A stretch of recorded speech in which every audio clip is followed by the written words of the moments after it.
Non, c'est bon, c'est bon. Salamu alaikum. Wa alaikum salam wa rahmatullah. Aw malam fudu man na men na man fenga na do te ya jam.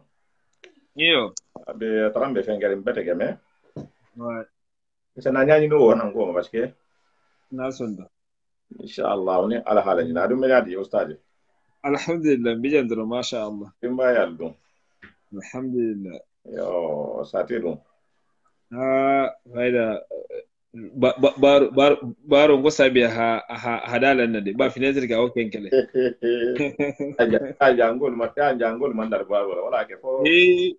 fo ngana de madi gimbaro la. c'est ça. Ya moro sai moro li hifanga da ba. Yo Wala ko ibe baro ni hijibu karasa mono nyohon sai moro de ba na alfa wala ha baro ni hijibu karasa mono nyohon ba sai moro ko me benno. wala hi sie mo be kele be ebe ni londo be nyonna ni halal ni be nyonna ni dimba Awabanda, awabanda, abi mangami. awabanda. Bibi putu kontelo ko ka be me tahano nyokon fe Sai moro kembi. o beta ke kawa koti Wal maso wo made. Wal golo ka me tano johonna. Adu monte kere sine memman kena tare fa koma. wallahi Adu yalo ni yekena tare mo koma wa adu mori ni mori ya mori ata wulla made. kana yalo kana seno nin koto seno le mo Yo. on e dimbati ga mo do se kana sene Mm. do sa koto seno ke me ni mo ho ha kana sene ya a do ha lando ke koto seno la man koto seno ro ke ase do in la baro be ke jieto le Bete gano. la ba men ba baro da mo da so la baro be ke jieto Ouais. dole bulum ba falan ko a'udhu billahi minash shaitani rajim bismillahir rahmanir rahim. Assalamu alaikum wa rahmatullahi wa barakatuh. La paix et réconciliation jama ke ana musulu khana futa khali konton uranyina ntending al doxo al dinga al kumta ni ko Mustafa Sawane alhamisalu baji uranyina al konton bari nya controla al konton misilme ya controla al konton tikninta ya controla al konton controla famaji go be control mento ni wolmo assalamu alaikum wa rahmatullahi wa barakatuh. Ale mental jan ko hanyo ko matilin hanyo ko ndalo silo kan silo memo siratal mustaqima silo tin se dunia ni soto nyadi mafo alkiyamola o me fo non nalon nalu ko na ala haji go dol jino na nyolo mun na ustajete ahmadu men sa to ko faali en do bar mi presenta la butu parce que ni bata waxati ke jang ntelle bi jang waxto be e ni fonni ke hala kan wa hala kitabo kan dino abola fasaka dino la faso wole wala hake bi en kon na hana halariya do la kilin question do le be mbulum bo le pose la ma ala ko ase insigo karanta nyame question do ma moyin dino bi mbole sumo do kala wole kambi dino mo se masaba dino in kan nyadi parce que bi nya sifaro siata bi sobe be siari bi nyogon do ya be siari bar dino mo le tiba fo dino men na tati ya rasulullah hani men khan anoma sagi wala dino in sama nyamen da xam holu masaba dino in kan nyamen na dino al hajigo kan nyamen na mbole su mun kala binni ahmadu insha Allah hafo na ustadi en ko salamu alaikum ahmad salamu alaikum Wa alaikum salam wa rahmatullahi wa barakatuh. Yo nga usam sai sounding yi kondo insha Allah ile dur hoto kan. insha Allah Ngam badir fanan kon membe ne saka wato yinda. nam Kuma tara hambi man tabe subhanahu wa ta'ala. inna Allah ya rabbi Sila kamingalo ga sidinya masilo menna. insha Allah Fana be dur hoto menna ken siman jati ken jati ani halama ni yani ihi fambula ko kule jam bi mana ibe ko kule ban ko in kanje ibe ko yinin kanje ko. nam Yin ko ni alma tala kanan fo insha Allah. insha Allah Dolu sinen ba dolu barda nin le mer la mu mebe. nam Awa nga nkana mol fanan konde mela halo wol ben feyle wato ine ben suivi kan nam ibe konton na bunyane hormone nam usa busa sali jeni nin karo ke kubal majante masalan dol talibin nin ken be afono hadan nasinga men din lo solo fo nam wala mun yinti bi mana ha moli kili azal dino kan subhanahu wa ta'ala nam ke yalla men be keren biya batamol fan fayda batamol be konda filibi nam parce que dino kila sallallahu alaihi wasallam men dino na tankan mala narlime namo mala kelime namo ma me fanan ka ha afulan do ya fara alfalu namo ila sallallahu alaihi wasallam hayin be bunyale namo hada kafirul famamiti namo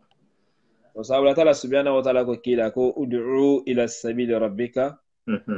bil hikmatin wal maw'idati hasana namo wakila ko kawando ke moholi kili ata ta'ala subhanahu wa ta'ala silo nyinga hikmatola namo aninka woni nya kendola namo hikmato namo akenya asiyale namo sai misalo da yadi ko ala hasan ne husina hata harata tarihi manta sahaya namo ar mol se hakili ma ya soto akoto mo se hakili ma ya tarihi inda kuma namo ya ke ba tara bi salje mu daga salje le mu da ke ba ni nasima mata jenya betaje namo salje muto nya ba be dun kan hondole namo na ha singe ku abulo ku faida da kika nya mako namo debi ingita ke ba me ke ba ni salje mu daga Kenya yin nyama ke ba si ba be tembo me da hanta yi man salje muto no namo ni mu fo ke ba ni ko salje mutala isen fanan fu hambi fanan nga amuta hande sanatar nga ke kukuwa masalan fansa ke no Kenya ma namo data ke ba ko ba sinte namo keba ina sadar mu da keba ko ran kole sai mu to kinyame ko nyame ndo keba kadar fudun da kadar malo namo ako didi da hakara namo aw kul ba al halu yinnaka namo ni ime ta karanno ita mbadi ime ta karanno yana sate kono namo i hadole ye kitab fu da sabala karan sinen ba ye kitab tan karan ye kitab million karan namo ni na sate kono folo ya sate mo inu tara bi mana ibe ku ka mengano ko manke atala ya maro subhanahu wa ta'ala manke kila sunnar sallallahu alaihi wasallam aske ite yenta da mutalol man rol ba wala fo do yaro namo aske ayenta kala wonyale namo ite da karan sate ite bol sate mengo ita da karan pura hana sate wul nafa na sate di wul nafa banko nafa namo ite kanga na fam folo ite ni wala problem dam do ite ni wala kilo dam do munna i kumonya yalo dino waddu bi yeti kumalani aprom so bita ma fangala waddu fambi ba fo mele fanya fanto bunya nin fan yani fanto bunya nin hasidi asi ibalinna indila kuma kamel belje namo bande kuma kan non made be kuma ke ite mo holmo pro identity men namo na hata ila kawani nyala hamo holla bang ila kawani nyala fana sabu hamo holbe kila sallallahu alaihi wasallam na sallallahu kumola namo hakila fangandani hakila sunno ne didel kumanya hawo sabu ba fa tan bari kumanya yo sanze namo ibe mol kila dino nyin bele tamude amange kita me nga karan i hano wala ite me nga akara e dolo ato amange kita tam dino tide namo har be man dino kara talam dino ti bel tam dino nyinti namo ba wata ni bada kara ni bada na sate kono ima ni hatana mol be ku ka men mange kila la siloti sallallahu alaihi wasallam mange ala atala ya bar subhanahu wa ta'ala namo aski ba yin da mu da kafiri akuma kan alamba kal afo nyin men ga nyin ke wala nyin ke la mu kafirul da ake sada mu tawlama namo iman ya da mu talawma namo fara haka da nyin ko nyi kafira wala ba kunda tola iman yan dole jama woto iman yan dole wo alfal sanji bidan bilu bi woro li nyako da kale mu kafiri alati namo da man yan folonya namo parce que kudo be dino kono asi hata jino yani hamol la karam folo dino waddo asi hata jino ma ye dingira me hata jiro ma hakaram folo ita ana afole ko le barum kafiri alati hara hata kafiri ala mo das ke rubi famula kan no enti fam ni fam hara tare men fote to nyalam jat kafiri ko le muyenti be bento te bari ni be be son de fam folo pro hakarangal le long be son de wol mo folo namo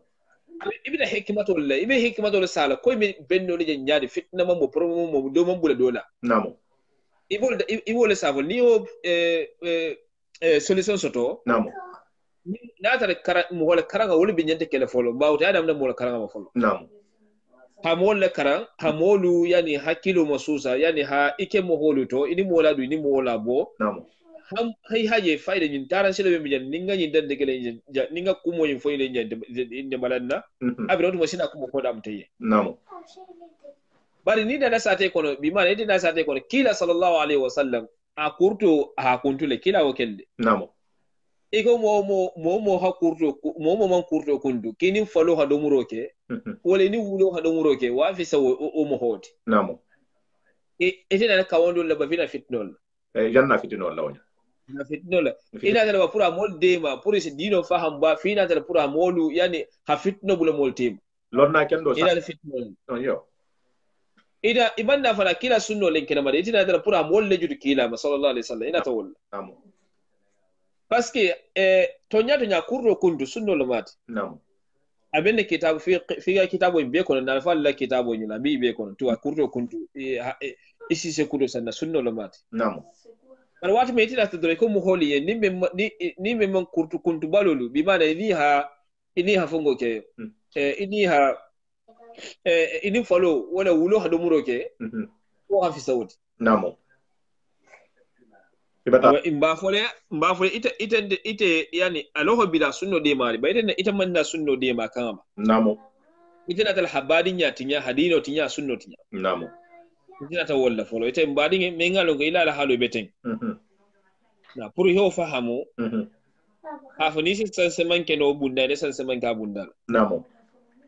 wala be halon ne ni muslimol be sa ko man kurto kuntu doron bara fa kila ma yamaro kala a tonya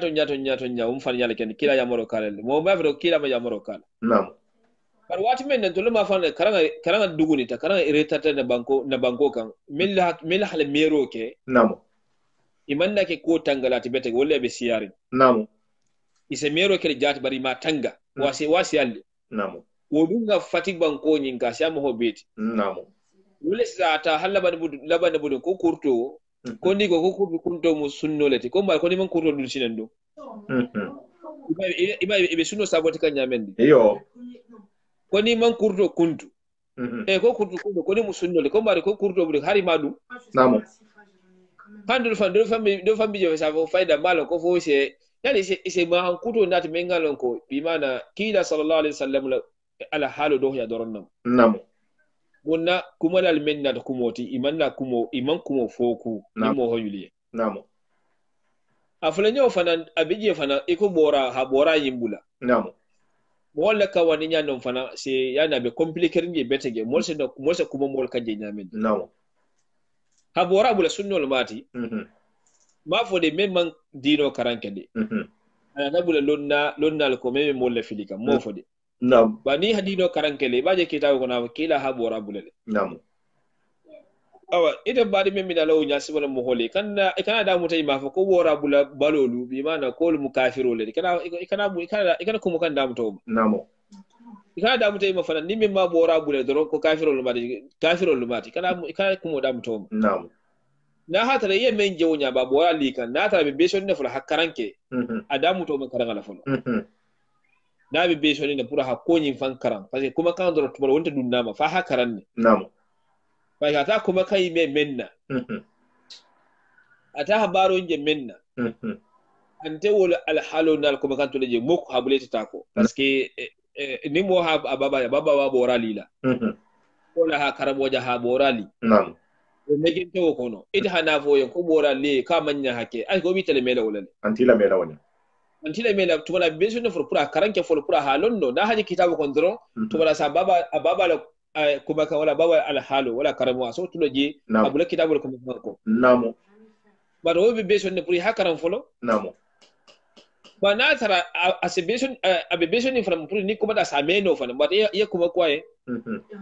ngena kuma ha ke ko binyo lo ba ku ibe ya fo bi mana bora lenyi kafiri al mati bora le ni me ha bora le jana malamu ni fo mo hindoro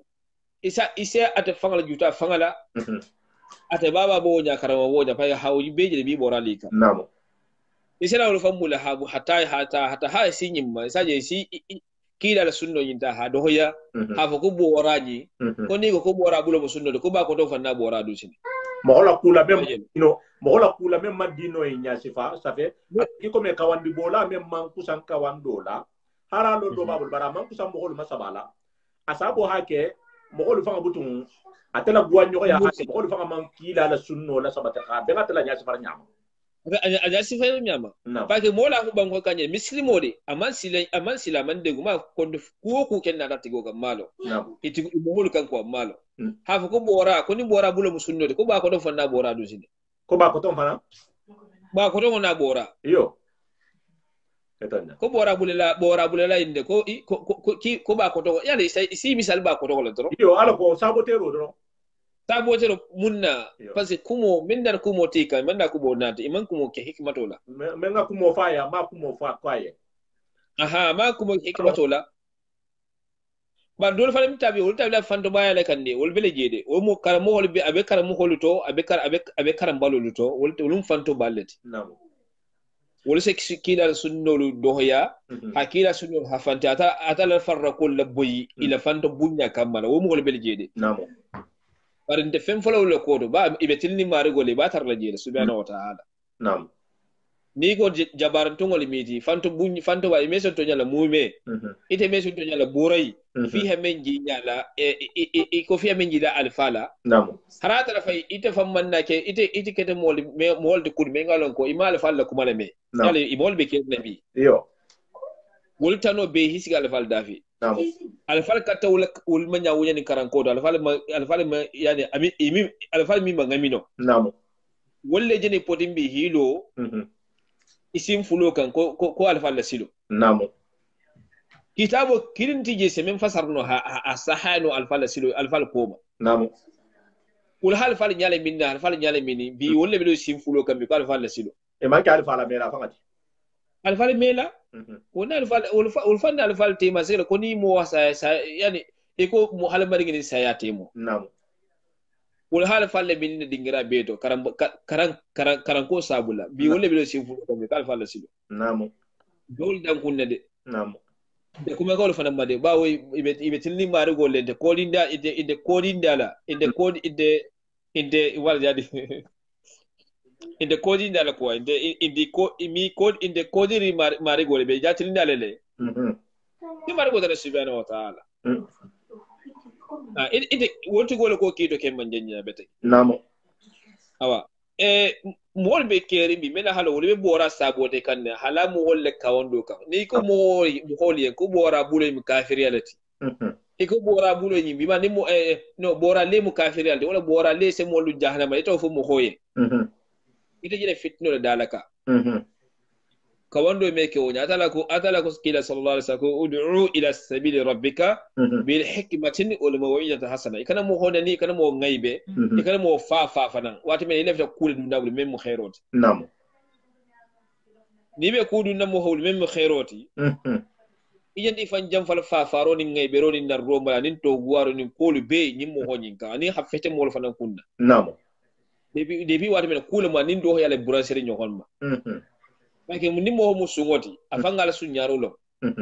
ni hawlo mo holte be kuma la wayan sunyaro bulo ma ikana goli ya kan jawke ikana kuba kan bima da kibal malukan da ko ikana ke wonya men ma lo ikana kata wol fana ngalo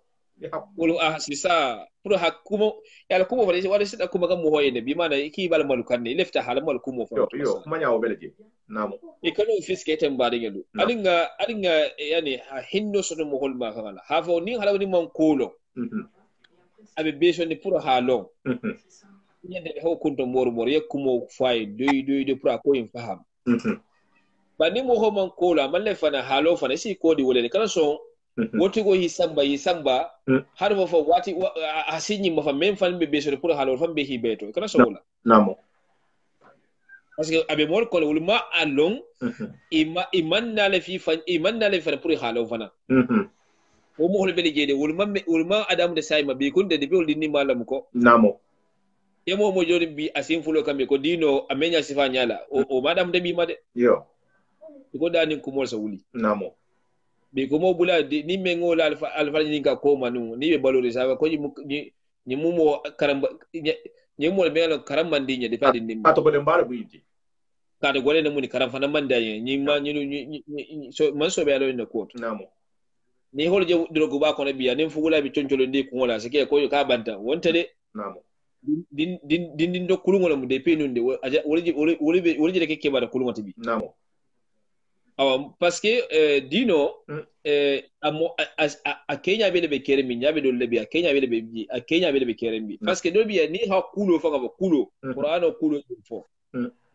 ifa salon jat ko man tami go soro mo fam folo parce que munna ni wala ko be ni singa na ha Qur'ano kulo tinya be sago fi ma gosi e se do nimbato ta do nimbato le mawdo bi afala ke bayata abe Qur'ano kulo ta kan hatinya yara woje woke do ni nyande amanta ke bala mo wala amanta ko zoro bade na mo stadio ke baya bete ke bar bayda ye do sa gila ko bolo ha nko mba fara wo yende butu nka ha fo nya to be ha kudo ha kuma fo nya tebe ani fara na me fo nya fan tebe no fara kan akana pibili kile fara fo nya jahol fara ma o ngai bo abunne yo o ngai bo abunne namu wala ni dum na be fanan karano yebe men ken fo pibili kile fara ya masage fo le mo ngini ngala as fo nyadi namu parce que c'est de le kulo le me fa sal ko man tabi ko pourquoi ko mo mo do fo nga bulato la ngaramo ke ala karama jifaru namu ako sumunna naman kuma kan asafi ha mutabulu ala kuma me tombe namo ala kuma wado bi ya kudo subulal kuma to o manke ala kuma falla finna koti namo wasikelde wa albo jalla kuma to lako ba me menyin na kuma to jante masalan wala mu yinti alto bembe karanda kuma to bi wala men bala ko karangala nimbe mol kila dino kan falin nga infanki yani ngam fambule pilasila namo ni mo hobe kumali yen ite membe kawno kele bi kara ibe karan karamol membulu kunu ni wala ni ho kitabo le sin kandoro koto ni ha akarandoro bi mane man do fo kudo ni o felende gura hayla malu mal nyaado ma shi ni kitabo tawo ya wulu intina je butugo niyo ase je guaye na ke kilin fula saba fayda alo stade je kuntu tako ko nin karamo ha kilin fula saba karamo fa na ko so goye namu banin karamo iman fudula fo ko karamo fo ko yendoi karamo fa bi mana imena fenne mirala ko namin ke khairolati namu ja karamo kontadi karamo asi era kano solution ne meto ko ide mbadi batata sine meta mol tata sido ka mena woli bora sali le me fistuje tile kurul kundule kurul bule la bulale bi mana ibe denninga woro yule fananda den nyala menga lango sarama fo yonya ita hana doron bi mana ina fete wol kunna alhalo yani hila bara namo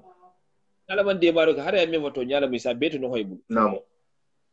wala sa umar ibn khattab aw kunu du'ata ila allah wa antum samitun aw kunu du'ata ila allah wa antum samitun kala ta al mulkili atal dino nyinkan albe diri albederi mumma wala mal molekil dino nyinga hikmato la no ala halidi hamolu nani ala haldi amol qadif ala haldi fana hal bani mutesinge me yifa jahrama tara al kanofo no harahata le baro nyi mujahrama dunke le baro balbe muslima no harahata le baro mu filan kaf mo wala baro albe muslima no kara fala yi hakilo ni ile baro yita nyonda folo ba no ni hi hakilo ni le baro yita nyonda apena da koy mu filan kaf yalde de balan no ni hi hakilo ni le baro yita nyol ni na defo ko la koy mukafira ni de balanna yo ayde bi hakilo ni le baro yita nyol tana de yelu be muta yi fayato ko kafira la yindi aratra be to nyaka o indo famula yo inda famula parce que fahambali amen se tarno o tadi alon abele ki ko ni karmo ko membe mo hola lonna fahamula ko dodula eta ka ko be lonna abe memory se lite ko motole parce que ete mo sans gigality karandi mo fanga mo o man har 5 gigasi bo eta ila sans giga bulaw moto nya kun kilima ka ha fa mo nyama eta ha fa mo nyamenna yalo wo bena la gole yala betege wala ibi ba haka male voilà parce que ndi exemple yala am sawa ko kilima be na ma fanga la namo wallahi sima wala be so ni karamal betege yo ni ya girimbo tanne fulo girimbo bembe kerinte namo karanga la bulata dorom namo lagal nin karanga bulata wol fanna to nyaato fana mega halo wol fanan man kol dan iman kol faham betege namo mela karambula wonya fayde isinawul le kile selen kan daboti namo ibila bunya yin na wolle to ibila balo yin na wolle to namo ibila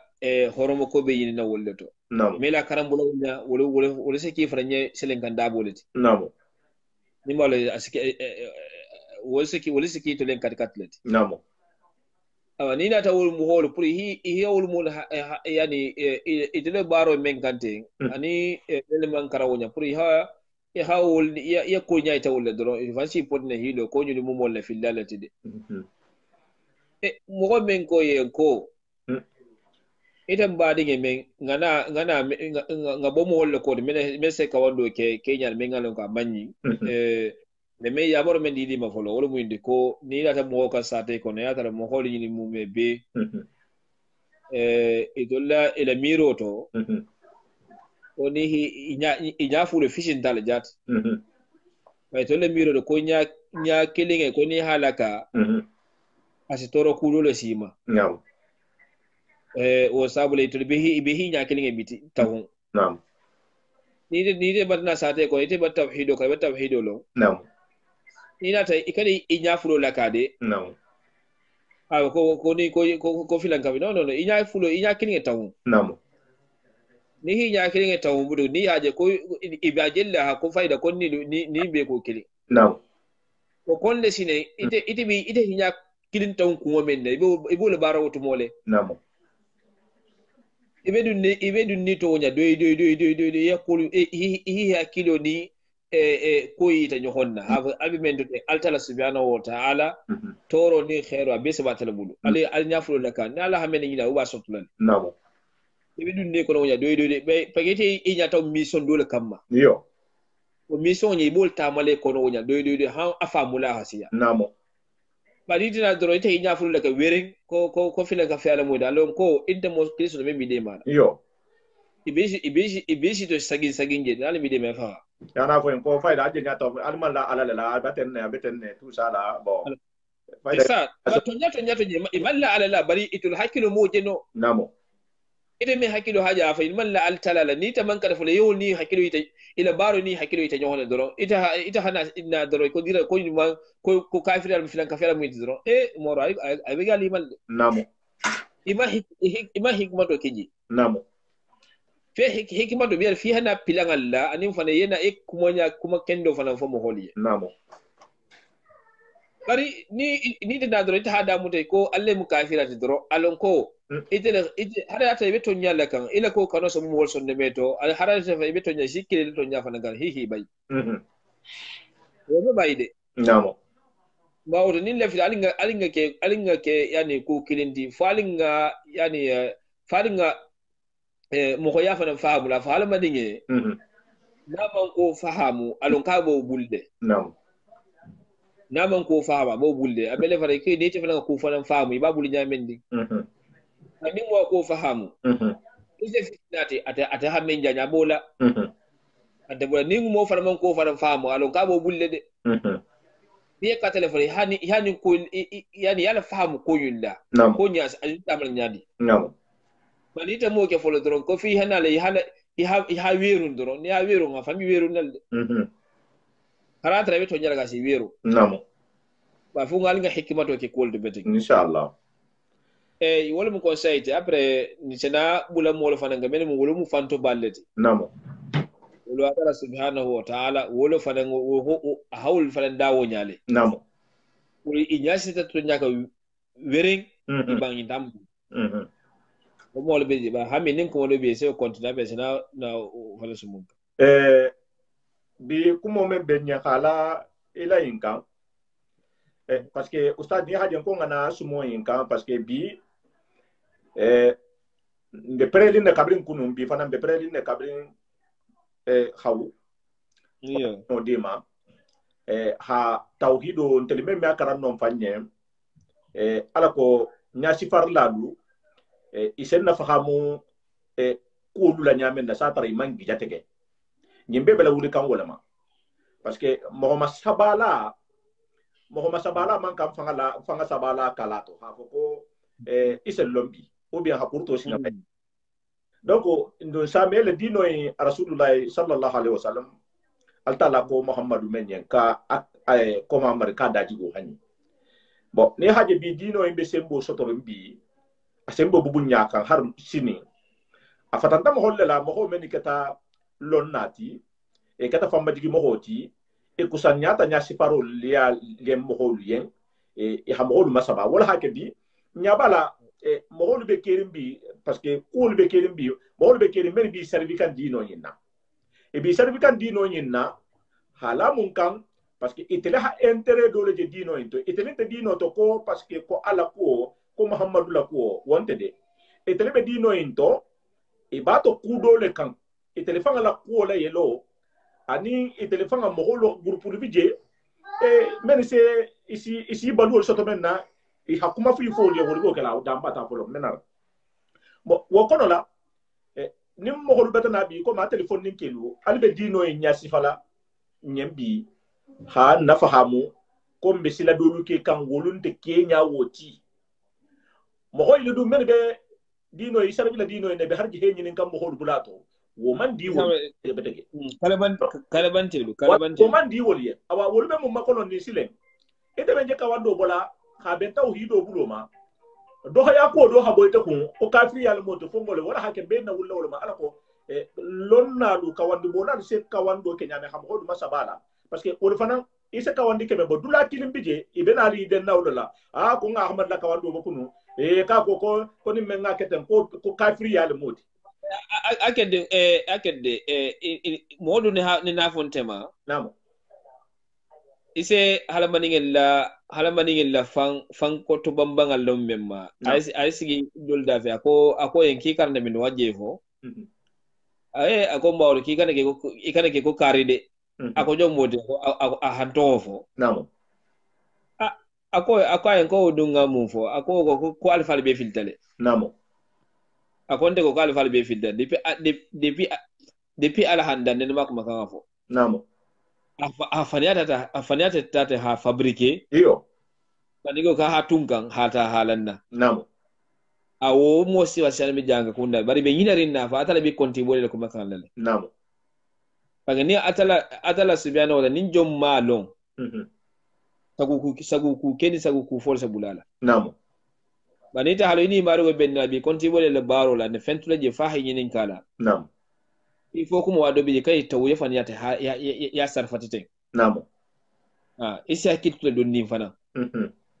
ye fana fola fana ya hala Kenya don ni namo bara fan ya bata ta hala mo hola namo idan man da kuma to bi alman da kuma to shine namo wala asabu memen ila kuma kan folo memen itala nyim mo holla folo mele halon ibe nala mol kawandila ya mol kawandi iko masale be mol karankanne namo ikana mol kawandi iko masale mola fahamule wo hatara mol kawandi ka bima de kibe mol karankane wasile kuma kan to kuwa namo obi nyamendi se mo ho ni be mo kawandi kan bima de ki abe karankanne o me kuma solo ko mensa awolo le bako mensa amortibul mensa toro yo mensa toro so kuma kan be fahamu parce que te ba fokane pour sa fahamu nyamendi namo ba ni be mo ho kawandi la bima de ka halon ne sinya sivoro sialo ko nyawudi ni nyamba ndo toro parce que wa halon ne namo ba ni me mol kawandi la nga mol kawandi ko mas bima de ko bi karangare ha kumol ko sutia dundi nga kumol sutia dundi ngado bi harata la nyete folle yo ho bulka folo do bi kafiri ba ko kunna to le jat hata gaburo to hitay hajo taraji kafiri yani filan kafiyala mati namo mo ho fanan be membe dino kana made namo bar fu mo fula ya melti mo fula doron wala hake tanoti namo bayi mo fulo fanan karamo hile fonyela ko fasadun kabirun alimun mutahattikun wa akbar minhu jahilun mutalassikun namo ako huma fitnatu fil alamin azima liman bihima fi dini yatamassaku namo ako mo fula be banko kanja wala tiyaro somwa mum betege namo wala menga kulo anake londo hormo farsalati namo awa idana ku dino nyin kono basintala ako londa se on pro balti mol budu namo ani mo homi fana ma altala lon abatala batuka namo ako yi mo fulum fitna olati namo bara jolli fana nye mel hide mel bi dino ta kibulu namo yaji mel bi dino ta kibulu imoli le fitnoti namo o bi sanni bi wato beteke ko namo mo jawa fa atala ko kila ko wata ande fenyini ga namin ga dunya internet namo ande fenyini ga fa mo lefili namo nyama amang fish don dino kolto babe sira be kumala fana mol be kerne bi inde fen ni ga namin ga dunya longolete pour mol si chodi ko kare ko abe faamuri namo wala ande fen fo ga namin ga fanyalete namo ni mol fana mu fitnol ni mo fulo fitnol te mol buli bi namo ni mo fulo fanya wolle ni ko wolle ko gaburo to hajo tare ka manyen kel dron sa kiti ke wahbiyalati namo isugulala afule ko varma fulja ko in kana tabi'un ahmad mutawahiban falyashhad thaqalan annani wahabi akon hable kila la sunno ko kila ko to mur nyami nga ko wonya nga bula ko wonya onni o kedo wahbe yati umar banko gule der la fulo lum jinno ni halabe ngi kayo wol shi yalla bi ka fada ke wahbiyat namo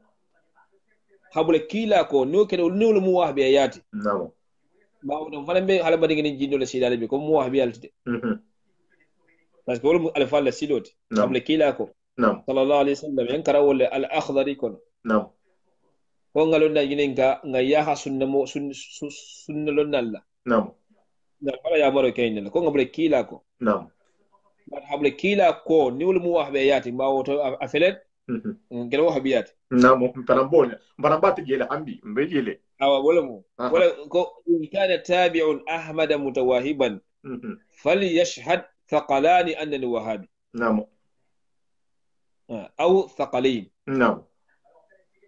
awa nyimmo ko fule be seliano le wala mo hala bani ni jinnol da ko bi fanan keda wahbiyati nabule kila ko non mo wahbiyati namo hey fen da nam ke dunya internet ni don ni mo fulo nyilu ibe dunya ko le don ya nyini ka namo wala sabu mo kibere ke wahbiyati ko munna kiko ko gaburo kono mo manyi hajo taralaji fure be gaburo kono tawle mu ibita mun haji tarala fure wala gaburo nyinto namo bani ya fo nya do magoro sa ko yina bula alfa la wa tara alfa kilima o ko to mohulu namo alfa li hiburo ko la fama akana fitness fa wala namo ba wore men na wonyambi te bade ya marle men na have wonte kuti mengal ngotara na alfa la bulu ku gaburo to momi haji tara gaburo to namo ba woto fando bunyani takaburu yani famayito ni dino tinya kane bulai na ko kula moti ngamen tara alfa bulu kana so wala tambani namo sile mari gonya aw manso men ngawli ke gabur kono dun kelda sini abi fanan kelawol alfa la ko ino harom ahmadu iba kan parce que iba tanay kitabo men beje bullate bi neji fengalate fayda ashiyamamu na alfa la kitabo leti kitabo ino silen ni ngeji fasar la wato dulu ni alfa ino kuma kan allame ani nata alfa la fa sala dulu fananje wolbe ma hanya men na ani be silo men kan asen konto filile ko manon fata alfa kilin lamba fo te la kitabo ino ke ba parce que tawhido le muiniti men be halisarin men man fulaka fuya ke men koko ala kilin blankila la sunno ko bon bi c'est vrai dunia ko ko ni hada muta ibe toucher la dola intérêt la barbi be men fola barin be bi fonnin ke libe lenti na fonnin ke lonnaydo mer be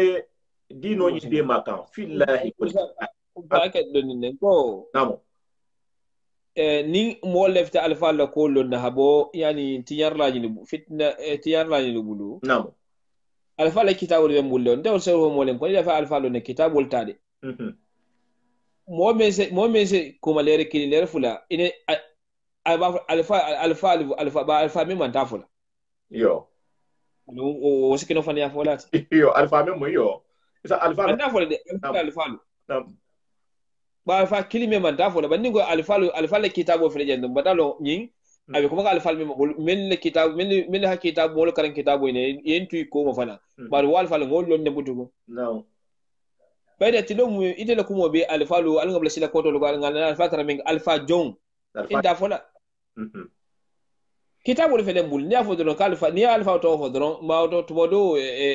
même ibina men jelo ko me sewo jewo ko mo bari dal fa to fo de nam ni mo hilo to da kumata ko ku le men sawo men ngata men tambita do ko manu mo wi ko le biya kuma amman afo ha me menna amo to fo ha ji jamina fa man je fanan fodra sike no fanya fola tede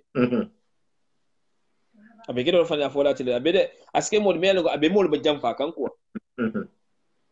abe kudo yin la nyinya kan mo holi yen bari nata dorna mu wolde kuje le ko nyindo bar fa sa ko male na sa ko bata wo alfal abe atbal fami na wo jashu ndana hawko fa fa madoro hawo ko ngal fatara yin kan abe mobile fini kan ko bakan sabula awani bi ntebe mem fola li mbi ten ite o ahmadu ite o ani nyo fondin kelu be bi jam alme be nya benna bata mem fola li mbi parce que alfa inu fonga awoka le ni alfa inu awoka ba fe atel jeunesse inu bi atel membe tawhido de makan ba fe la alhaki alfa illa awoka tinye Sheikh Musa wakende ile kitabu vile buli ile kitabu no hakila awokati habela kitabu fala hamenke parce que yana même fosa en havoko ni ko alfalu ni mu malon sa fo nyamen na sabe pluriel ni ko alfalu sabe bata vo wo bata ke wa moti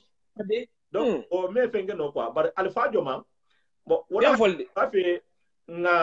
ngallo alako alfa wala awoka nsekeno wolti nyamenna donc wo awoka yawo bi a telephone nin kelu a telemini be silo matagari bi albe tahakan ambe afela alhido nyaben na ustad la ligne la selu albe si to ben ha alfa wala awoka yawo jeunesse dindin fonnin kelu men be tawhido inde makambi ala ko parce que abata siaya mba fele fana ngano nyaaje non koluma ala ko la mer lalu kana ta wiswaso kana bi sonno mela so aked ni kitabu le bilalo nam al akhdari nam al ashmari muqaddima irsala misbah irsal salik khalil ni le bilal tabali kande nam afoda alfalo bi mana bandi bati ibulo woto butugo nam bandi le jenne bulo woto nam mena halo wonte fen nin kan dunya namanke to ho doronati ani se baluno nyaadi mo holla nam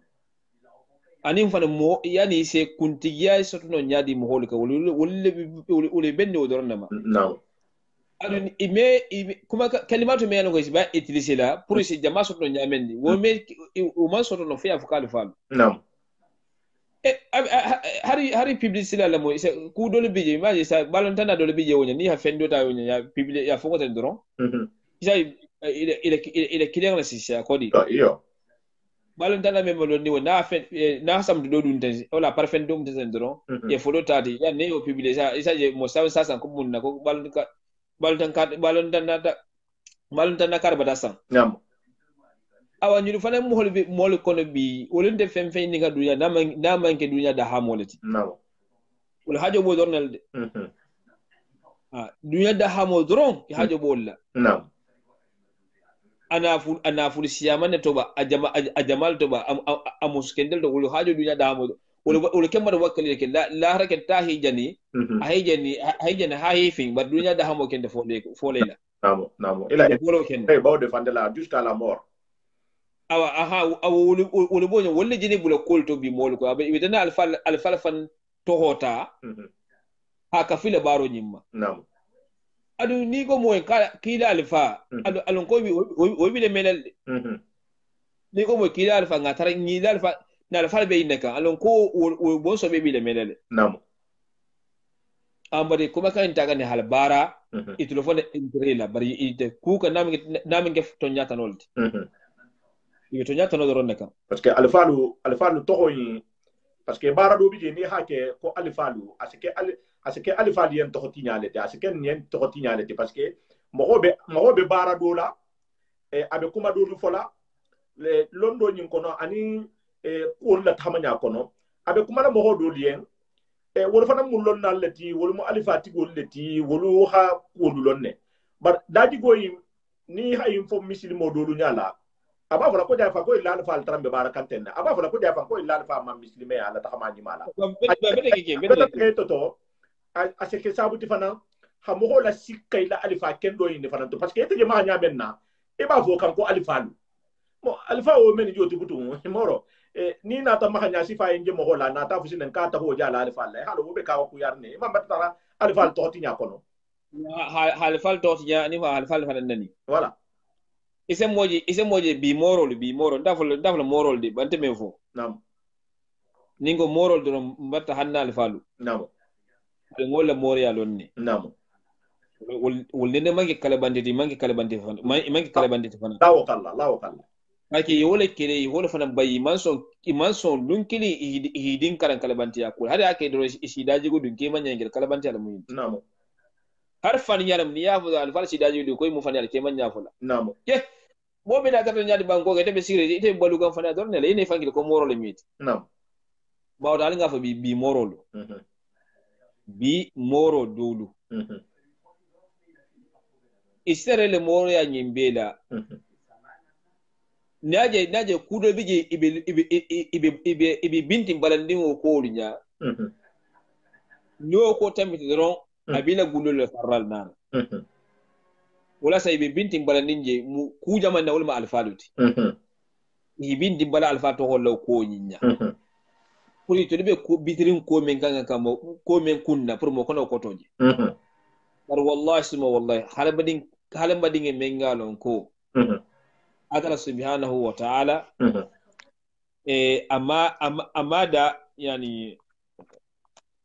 amma da ban konyin kan khairo kamma wallahi wanda khairo sutuna wala saba Allah subhanahu wa ta'ala kila ko ud'u ila sabili rabbika bil hikmatin wal maw'izati hasana wajadilhum billati hiya ahsan inna rabbaka huwa a'lam biman dalla an sabili wa huwa a'lam bil muhtadin ako mol kawani de men mu kanda mo hoti je men mo kunna de nen kunna goda atala katal halonde abe ko misino mo be mu kunna de misino mo be de kunna de tide namo misino mo be de ise do be sadaka be sunga kunna de tade namo e bolo no wati jama funa la ko timmo le sita namo abande muslima ko tada itara ba de muslima la halo yin kan e wala ko jigo bala ko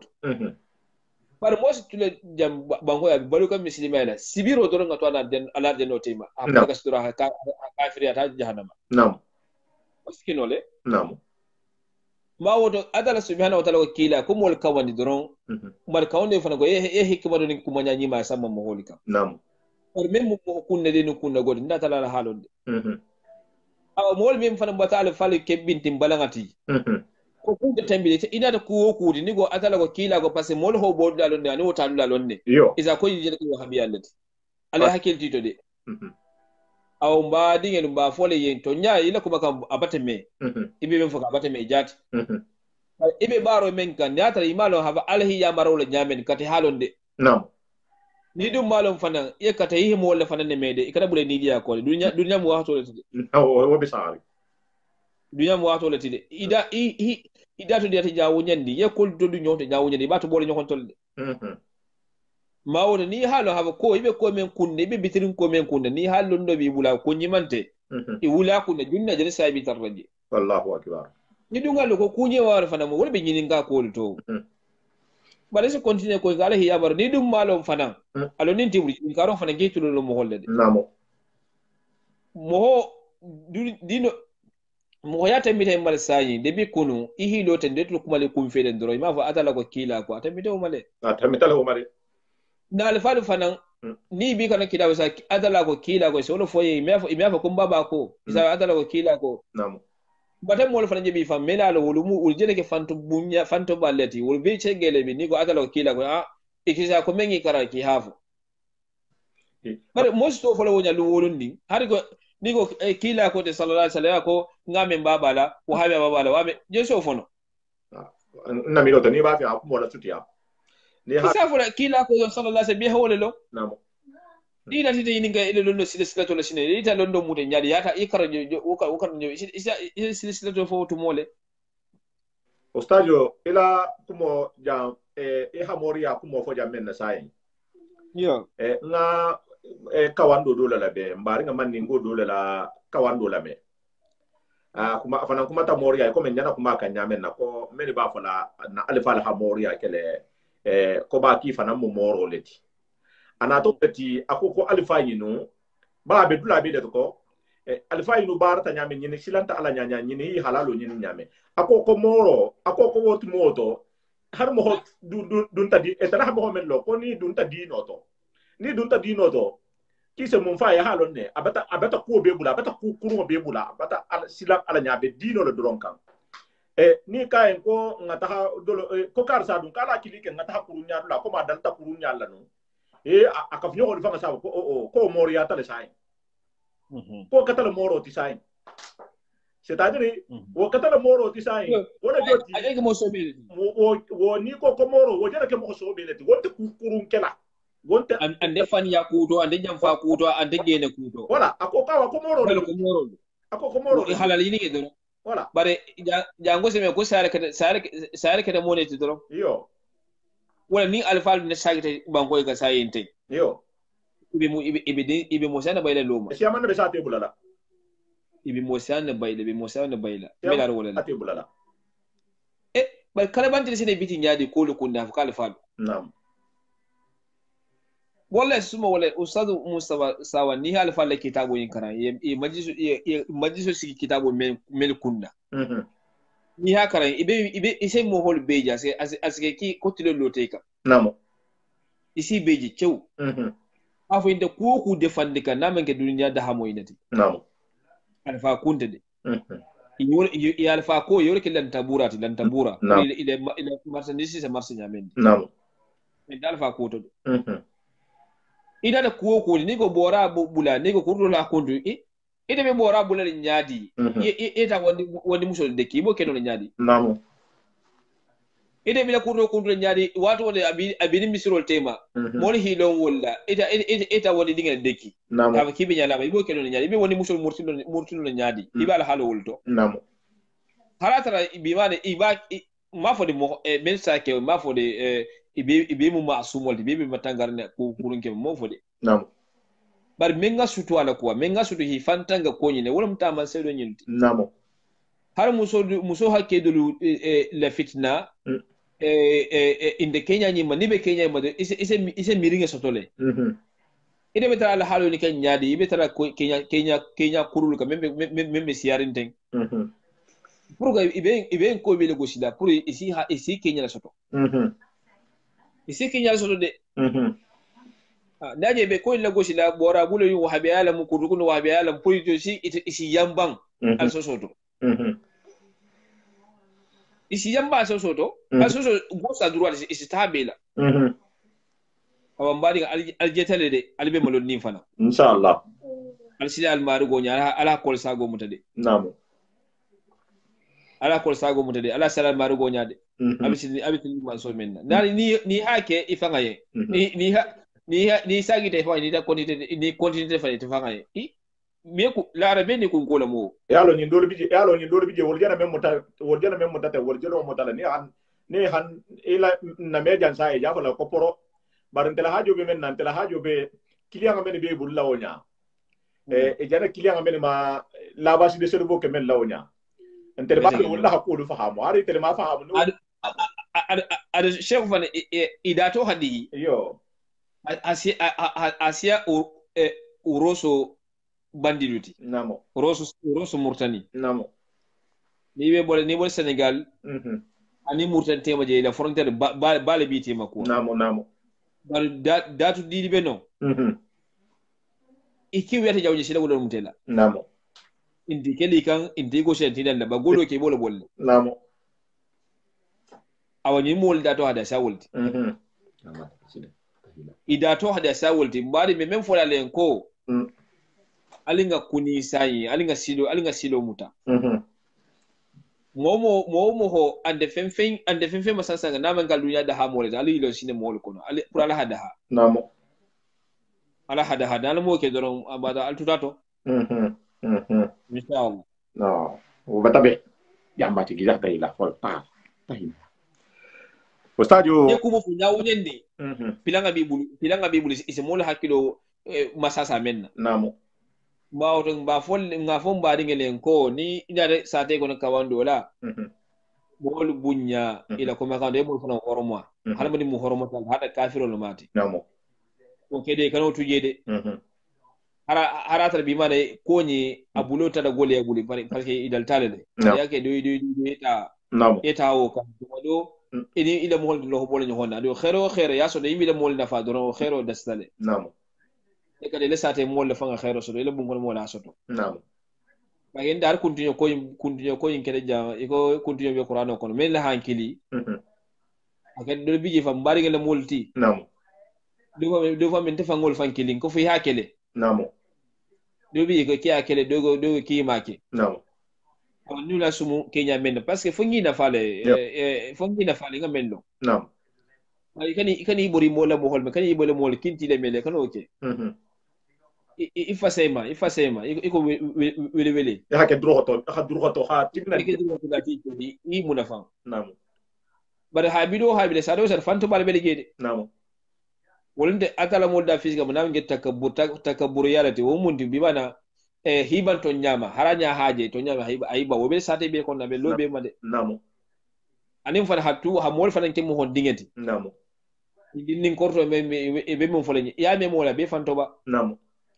aske mo hode ne mo hido mimbaro kan ayilo mihrabo to abe mole sala wala be mol kawalla afahafa ko nin korto ake wonene keta no mami ya wonene mankede no mami ika ondo ke nyawonyindi e mol kala nyawonyindi ifase wala ifade ne ba ko nin korto mimbaro fana mo nana mi loje hiloje man jama o to je mo man so to je ibaba fulan antementi ibaba fulan antementi bari kuma nefe men folje iba ke nen da fula ko nin korto namo ibi min fula ma da abla silo ko da bi yarai namo ya me mo fishi da dro alo ko hasidi adu waso ne da ha fo ma fo namo ya me mo ko nin korto tendam ba fan kele tenten alon ko abe kuma kan men fo ka wo ha al sonde min miro yin fasar la ko hasidi lo mat namo idan te me mo fama falade inda me mo honna le iba ben men le dron adu hasidi kumballam mi namo min min foka ngai wol be nyinin kan min ba foka wonte de madama aman ku ge min mu daji gin tanya koti woto mo bitu ko alsa lon wala namo madala adala ko kila ko to nyaalu mo woto dunga sete fanantina pour que bi banda sine bi ibol di nya fella fanto bale miti fanto bale jodi kila sallallahu alaihi wasallam yene fo de bi kila ni kila ro la sidro yo kila de nin korto ko sad makani taifa ja alfa bafula biji ni mo nyande kila wala nyande kila tin ni korto manyan kila bar jafa molo ko nyaaji wala ko nyaaji da muto wala mo hasidul fandi jarafa namo ambari ko bal halunga atala subhanahu wa ta'ala alafi samante ya ba fanga la bulu asala dingira bele asala dingira bele to ma fode men be mol kawanda wala fi samol be men kawanda atala la halo bari o poendinge inda asala mol men molo o poendinge de ma fode fi samante ya bu me be de mo fode namo bari poendinge ni aya poendinge men mo poendinge la ma pour mola ha fahamu alinga mo men famina kawando ni ha kawandi nya kendo la hikmato la ala kuma kan ala bala fanto bunya bula aketa al fata aketa dindi na kare fondin ke alinga fanto baya bu namo alinga hasidi ya bula namo ison tale man so ala ni ken ala ke ison tale kenawe man so kenawe ni ala ko hasido wala fanto bala mitdo isine marugo nya ala kibeti na tala subhanahu wa ta'ala ya da bula namo inshallah ko barka astaje abata dianya mbata na wala hada membe benni kawandi ladu karamolu altale moyinti ani mo men be fi hamolu la murti altala la jongolu la murti altala ma ya lan taba ko la nyala ko altala la jongolu la murti altala ma e telefon ala intérêt kan hamolu la fili men me lon no ifanye hawlu la kula imya kabono ifanye woto mbele jam ni ala hada nyini ni lon na men bi jam mbe question o posila le majant motuma question men mbafula nka kutubu malam nin ku membe mutarin wahato menna akata fusiti inshallah dino ma fangala bena la kan ha question o posila kara mo holuma ala ko halage yanye nin kara mo benar samedi men jenar ni alhaji bafo de amerique li benar wolungo tenara fe ka wolungo menala te fidawo le kan ustadi haja men fenge sai benala fidawo kan hana fidawo nyasifa ana kono kulbe na tata ke wala hakilinti na man ke wala hakilinti sena kan bari mbafe wolungo hanya bo betana kan kunya siama bari ehar wolungo kulleti benali kanne benali kanne nala bafo de sena kan lundo sena ni ahmadu sena kan lundo sena ni kaba kel sena kan ni selu sena kan wolu ken tumotuma parce que bi njigo be gaburo le to bi hasiya ala famati njebe fola yente wallahi bi yema masilandi bi ni ko fida wo bi je bi ko hata gaburo to bi wo se espoir men di mo hodo luma asiki yen ko ala dije donc c'est non nema awani ha fa fo nya mai sa me ki ko fida wo fa ki wo fa kwar fida wo ki sa ko fida wo meke mo on tenna ma me kar mo la jam ko fida wo meke mais fida wo se ke condition men kan ni ala hala ni ay ba fo de benari abeda dal jaba nya si fala nyen jam isa allah ha dua ahmadu be dua de sima yala be dua la yen jate kende yala fo ala men sal sima ya hal jato kende ya barin to bala jam men jana tangata janten hanna me isa allah ifana man dua do ninki yen isa allah be dua kayen ne bari ifana nga dafa fulata yen fo ala men ko jara hi kisi silam ko muhammad tilin handa do silo kan silo me musratan mustaqima silo bismillah inshallah so sa nyita di hija gila wakilo kan anati men dia kan inshallah almala siman jare kenda jidin ni ngore hijabu kenya inshallah nim fa bari men fa ngale le saharo ke an direct la nim men fa mina ke la après ala be duwal be siman jare ken la banko jimala e ba mel be ro banko kanye nin kayte ko golal wala mo kayte ko sonele inshallah harje fa na golal men bulala mo alma sonele amin allah ya min halalo tiba harjigi ate halalo batal do haramo batal namo alma ka almu la halalo silo ka inshallah amin akite ko sonia moli me fa kaytin tibul dimba ko lu din ko lu konde ko nata ke dunya kin asiden dunya ko de video ko alma sonele inshallah amin ala banyani ma dimbe ma bari le fana almu muslimi akendo almu sabatlaka almu jirla to ni la blato nya fana ko almu harjigi lo fana inshallah amin alamu nga kalabantel don sine amin allah ya rabbi alamu nga kalabantel don sine mela halo wolu inte mohori kila fisika manamen kile da hamoleti naam ite fanga da hamoni dole boy fanyi da fan ni fanga isila kolo ni ya da hamu ni fanga da hamoni ndo so tu la kadro isi hasidiale naam ba fi famu le ba bata famu bata ise sansaninge lo ja sainde sansaninge kala alla buleja bari inatolo bila hana buleje de yo ni fanda sansaninge lo fanye do fanye kala buleje isi hasidiya yo yala ala mo wonde ni mo inter de ha mun ni nalet naam wala mun kishide ila jalolu ma sha Allah amin allah rabbi gam falu amin min kishide ma na wulu al fana ni me balo kona ni si mal jare kene men tala ne mana hafra ki be amin adwa no wulu dal ye anin karamol fana mel han don Allah subhanahu wa ta'ala ma tala kari baraju ila baraju ye bebe amin allah wulu dal fana mel han do dino silo fana kala ma tala si mal jare kenda ki ha akay arjana so ngot inshallah amin allah ya rabbi assalamu alaykum wa rahmatullahi wa barakatuh waalaikum salam ko barka wawa ite si takaya butung ngana sara jamala ko barka ustadi ko barka merci beaucoup ala barka atel men be ha assisté jante ala barka ala mun nal sima ala na karamo hoyno ala muy melan ka wandila atel men be bijan ala se wakali al siti minadia mba fi le fon se tonyale no mba fi le fon se tonyale kanu mba fi le fo dunia inna kana kem mafuti ya hana dunia hafo alkiyamala ala mun be kisila wo mashi boma mo hondi fingre so wala sabu nyoma mo hondi singre se ton nyaje ala entre kama hila kodun ton nyala ala ko tabe men so la tar hoso ahi kasara hafan kasara dino so leke dino ken bulo mani al hala yini lonnalu bi be natilal jam men ko ala ko ten kila ko ten ha tawhid de ma hadino de ma hammatilin hanalo siloka men se ken saboti se dunia yin soto nyamen na man fo alkiyamo la wolo na wolum bena ali tileja bi ma nyinin kala de be question le poser le lema inshallah albe jabo fana soto la le al kan hésiter question na tilan na privé la bena la question do to benka na karam hodo mena la karam hodo kilila men bena la question le jabi la nyini al hala nyini inshallah bari amang siya ya folo na sita jandoma inshallah lunkilim bo tala bena la o question wol kan ni al hala nyini donc ni question bal bulo ala la vocal tout messenger la mais même fana fora lien ba wala hada to tala sai amasonia sito be kono wala hada wora hada ni ngato ben jang ni sa to ben ne sita hati youtube la mais youtube la tan traji jam fana ala ali abonné page la ali abonné na ali abonné men ala jandoro al sadia ali betana nare dula do fana be créer dum bulo ko bibliothèque de la paix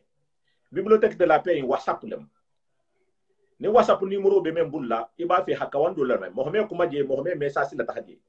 bar ala ko kawandi ken dolu isi tuje ko ne hakawando be la men